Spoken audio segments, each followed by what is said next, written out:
Declaration of results legislation. Right now, when you vote for the president, you see, we vote the president and the members of parliament on the same day. In Masaka City, by 6 o'clock, you will have an MP declared, but no president is declared as having won Masaka. So I want us to change the law, because the same returning officer who declares members of parliament can also declare a winning president for a district. And that is closed and the certificate is issued. And what would remain is transmission of results electronically or otherwise to the national center. Meaning that if you're a candidate for president, you don't have to have heartache and ulcers over listening to results from Karamoja when the ones from Kawempe have not yet been read. Or you have to collect 146 DR forms of every district, and you'll know the results declared, probably plus the 10 from the cities. So the declaration of results component is problematic. I doubt anybody sane and sensible will reject that possibility, that we change that, such that, because you have a woman MP declared for the district, that same returning officer has all the results from the district for everybody, including the president. They should be declared there and then. That amendment should come. Two areas of concern for me to the Electoral Commissions Act. One is amending that act to make provision for diaspora voters. We have over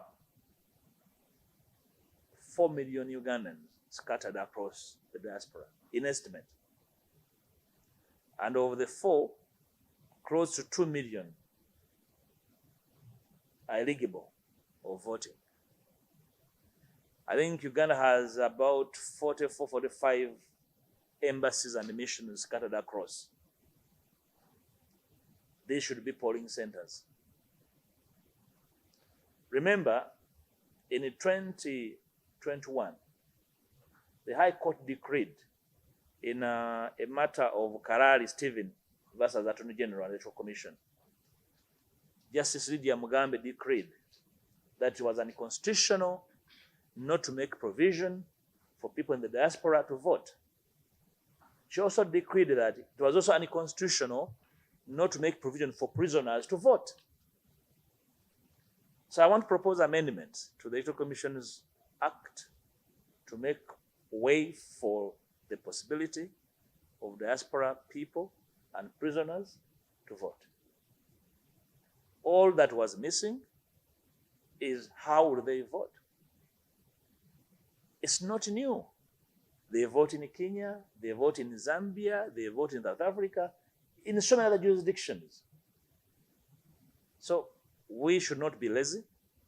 We should be proactive. It is their right to vote. For example, the people in the diaspora contribute more money through remittances to the country than Uganda's biggest export, which is coffee. So how do you disenfranchise a people that actually sustain the economy to that extent? So Parliament should rise to the occasion and proceed to make provision for the voting of diaspora people and prisoners.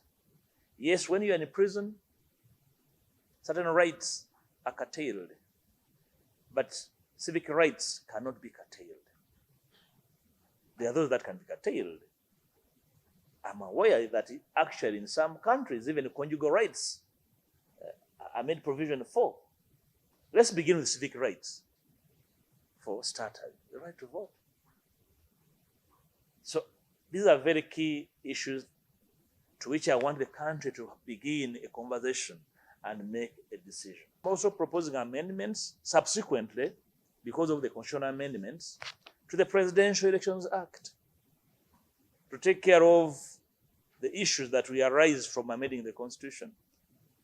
But maybe very critical in the Presidential Elections Act, I want us to amend 2 critical areas. One, in amending remember in 2018, we made an amendment to the Constitution to say that if a candidate is aggrieved after a presidential election, they can go to court. And we enlarge the time available for the candidate to go to court. Okay? Of course, we reduce the appetite of having very little time, and therefore the impossibility of getting to court prepared by enlarging the time available. Now, if you want to take care of the malfeasance that comes with, for example, arresting a candidate, remember the Honorable